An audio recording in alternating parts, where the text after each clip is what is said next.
is up, everybody? Victorian Genetics here, and they just dropped, well, they dropped it about 14 hours ago, but Aurelion Sol, the Star Forger, so here is my reactions just right off the top.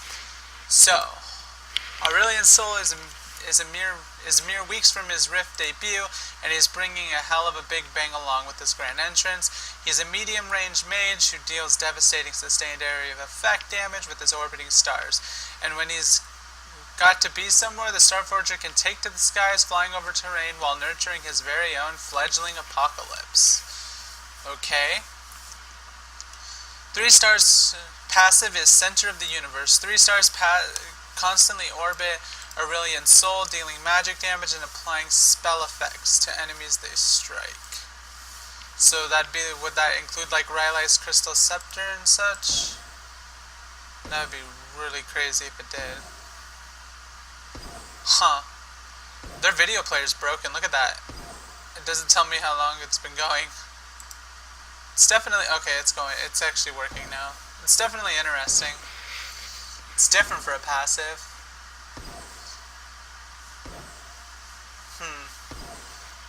Not exactly sure how I feel about it, but his Q is Star Surge. Aurelion Sol fires a newborn star in his target direction, dealing damage and stunning all nearby enemies. An area of effect stun. Right? That explodes all nearby enemies. Yeah, so area of effect stun. Upon reactivation, or once it travels beyond his star's maximum orbital range, it explodes. Okay.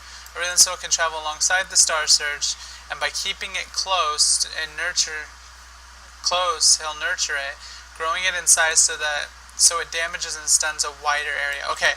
So it doesn't boost the damage or the stun time, it just boosts how big it hits.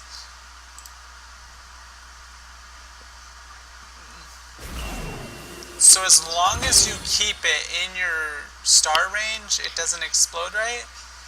Upon reactivation or once it hits his maximum orbital range. Okay. So, I wonder if that plays into any of his moves that are M at all. I don't know what he could possibly do, like, I mean, that's nice that you can have a stun sitting right on top of you. It'd be nice if it boosted the damage or the stun time, though. There'd be more incentive to, like, traveling alongside it. His W is Celestial Expansion. Aurelion Sol pushes his stars out to his outer ring, significantly increasing, so that's the ring that the thing explodes at, right? Increasing their power. Celestial Expansion costs mana to cast and drains mana every second the ability is toggled on. Once he toggles the ability off or runs out of mana, Aurelion Sol pulls his stars back.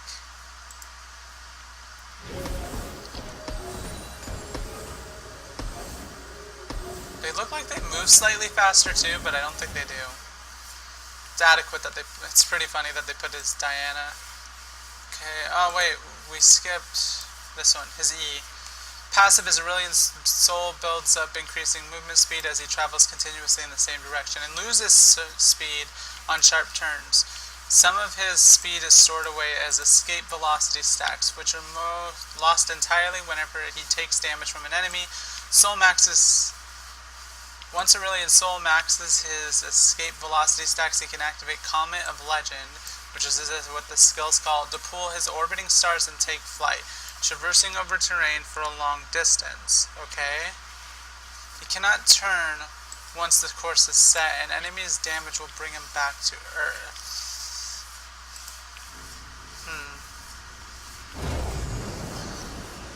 Okay. So that looks like it's no doubt faster than his just base run speed. Like, is that how far it can go all the time? Like, holy shit, if that's the case. They don't specify on here very well. Can he use, like, his Q with that? Or, yeah, his Q? Because I feel like that's why this specifies his star's maximum orbital range. It's not just like a set distance that it'll explode. I feel like they're like, hey, do this long distance travel, and then, you know, throw your Q out as you're traveling, It's probably why it's somewhat slowish too, so that you can travel alongside the queue. Because that's about the same speed as your queue. Like, you'll get to your destination with a big-ass explosion, that'd be pretty... Oh, and plus they even say right here, while nurturing his own fledgling apocalypse. So it's gotta be the case that you can E and Q at the same time. Aurelion Soul shoots out a long wave of starfire in a target direction that damages and slows all enemies struck. Nearby enemies caught in the blast are also knocked back. So, okay. So he gets knocked back. But okay. I figured that's what they were going for. So that could have some Azir Sec type mechanics to it, but not a whole lot because of the fact that the outer part doesn't shove back. But see, if you flash into an enemy team, you flash and like say one of them doesn't get pushed towards your team, that's because they're already ridiculously close to your team. So I guess it could have plenty of Azir-like things. Like, you could also use your E to travel to somewhere, because I imagine he's going to be a mid lane mage more so than anything. Maybe jungle. Jungle would be a bit iffy, but that constant AoE seems like it'd possibly have pretty good clear. But E to like near their turret or something, like, okay, so you push up bot lane, which looks like he'll push ridiculously fast because he has lots of AoE. So you push up mid lane, you start roaming down to bot lane. I don't know where exactly you're allowed to activate your E, but you do have to build up the stacks before you can use it. And if an enemy champion damages you, I believe it said that they drop off. Yeah, you lose your stacks, okay. So you travel, and then you E to be behind somebody. I know it puts a locator there, but I don't know if it puts it there for the enemy. But if the enemy doesn't respond properly, then you're going to be behind them, ready to go with your stun, unless you use the stun ahead of time, trying to take into account the fact that they might go back, you know, and traveling alongside your queue. And then you can push them towards your team, your bot lane. So I think it could have some playmaking type stuff, very Azir-like things. I don't really... I like his design. It's pretty cool, but this is like my least favorite type of dragon. I like traditional dragons. Well, not traditional, I should say very Shyvana-esque dragons. You know, dragons that look like the dragon in League of Legends. You know, the four legs, like, just big and bulking and, like, boom! Kind of like the dragons in Reign of Fire and stuff. And then I like wyvern-type deals, like you see in Fire Emblem and stuff. You know, very slender. They still have four-leg type deals, but they're closer to this, but they're, like, it's a wyvern, right? And then it's these. Dragons are dragons, so dragons are cool, but, like, this guy... I really wanted like a big menacing like fucking four-legged dragon that would be like a tank and like super crazy, but his kit sounds pretty basic. So for Laney, his kit, I mean, I wouldn't say his kit's basic, it's kind of just more so, it's pretty basic. I mean, it's a damage mage with a little bit of craziness tied in. It's not exactly like, whoa, what the fuck? So he deals damage, he deals a lion's share of his damage through his passive. Constant game during lane. Aurelion Soul looks to maneuver his stars into his lane opponent, who in turn has to keep moving to avoid them. Its sheer threat will often send enemies back to safety, giving the Star Forger the perfect opportunity to unleash celestial expansion and ramp up its cyclical damage.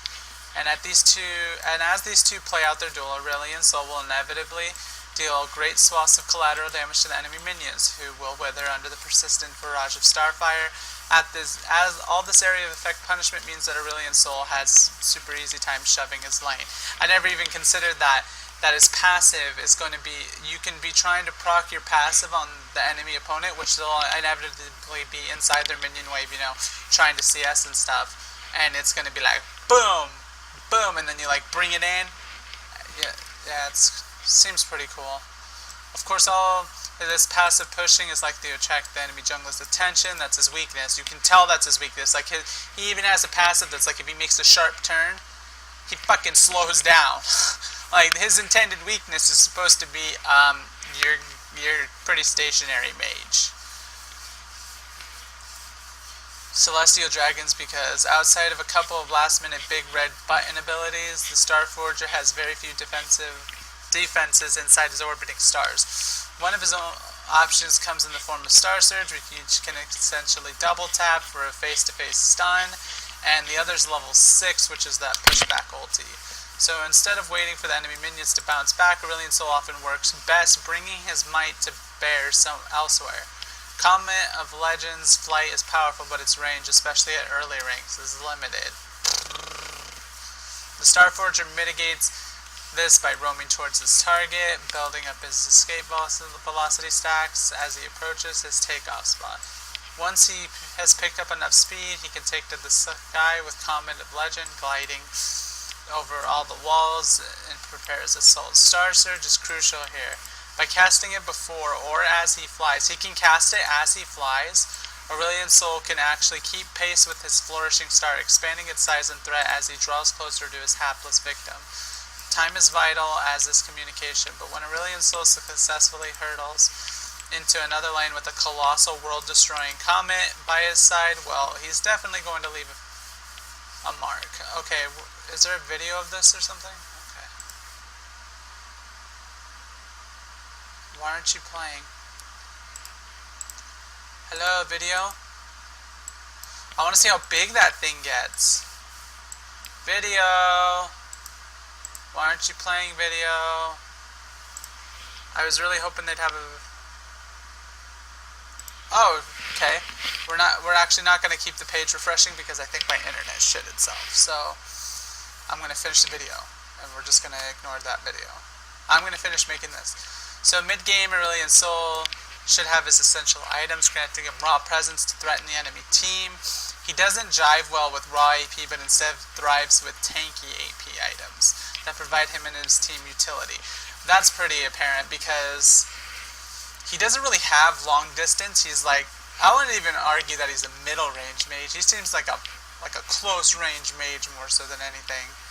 Like they say mid range obviously, and that is the case because his W, once you toggle it, it puts the stars on the outside and it's going to do more damage than if they're up close, but I don't know. You do want to stay alive for a while because he's a DPS type mage rather than a burst mage. So you want to be able to stay alive. So like Rod of Ages, Abyssal Scepter, Zonias, stuff like that you're going to want. I wonder if whenever you activate Zonias, if your stars keep going around you. I mean, like Karthus has his E still going and stuff like that. So I'd hope so. It's this utility alongside Aurelion passive's threat that gives the Starforger such a huge presence during neutral objectives. He can set up outside of Dragon, for instance, and dissuade the enemy team from contesting by body blocking with Center of the Universe, while his allies secure their objective. The enemy jungler will have to avoid cycling stars as well as Star Surge, or else vacantly stare in stunned silence as the Starforger's team successfully smites their target. Things only get hairier when the enemy team once he has access to his ultimate, Voice of Light. The ability can devastate entire teams when the Starforger positions inside of the jungle's tight corridors. And by unleashing Voice of Light down one of these pathways, Aurelion Soul won't just wreck enemy squishies, but also knock back any approaching tanks and fighters that are looking for an easy kill. Kiting is a simple enough thing when he moves to join his team. With items like Rylai's Crystal Scepter, oh, that's another good tanky AP item, repeatedly slowing his pursuers while Comet of Legends passive kicks in, accelerating Aurelion Soul's retreat. I wonder if his W triggers Rylai's and stuff. It says on it up here, applying spell effects, so like Ludens and stuff I'd imagine trigger off of it, but Aurelion Soul has a couple of options when it comes to teamfighting. One is to carefully position himself behind his team's front line, wheeling down from a distance with Celestial Expansion while saving Star Surge to stop enemy assassins from ruining his day. Voice of Light plays a key role here too, blowing back divers and withering away his clustered targets' health bars. This tactic requires a beefy front line capable of distracting and otherwise preventing the enemy team's killers from breaking through, but it's generally the safer, more reliable method. Then the other option where Aurelion Soul flies into the heart of the enemy team with a huge freaking megastar. I like how they word that, huge freaking megastar by his side. As grand as his entrance can be, it requires incredibly precise timing with Aurelion Soul's team to pull off. Smash your way in too early, and the Starforger will only last a couple of seconds before meeting his maker. Too late, and his team will have already lost a 4v5 team fight. But time it just right, and he'll pave the way for his team's entry, or follow up on an ally's initiation with a massive area of effect stun. Once he's landed, he'll need to stay on the lookout for enemies who can encroach inside his stars, particularly with Star Surge still on cooldown.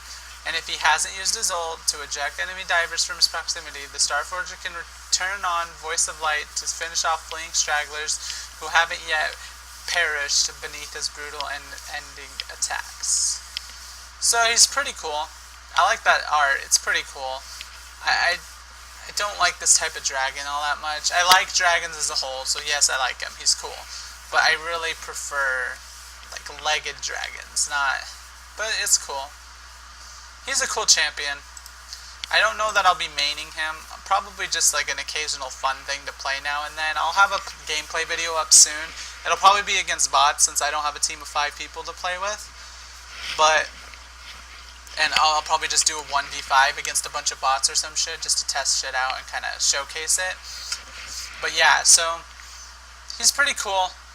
I find him cool. I'm gonna like seeing him in the game. I don't think I'm gonna play him a lot, but he doesn't seem like he's overbearing. I don't think he's gonna be like, oh my god, this champion's so OP. People are gonna ban him more so under the pretense of, I don't want my fucking team picking him. Like, I'll fucking ban him because I don't want my fucking team picking this guy because he's gonna be a little weird to use, and I'm not gonna trust people in my fucking elo to do that. Anyway, this has been Victorian Genetics with the champion reveal for Aurelion Soul. If you like what you see, be sure to like it, obviously, because you liked it, and comment for discussion. I'm open to discussions of all sorts, and be sure to subscribe for more stuff, because this comes a lot. I will catch you all next time. Peace out.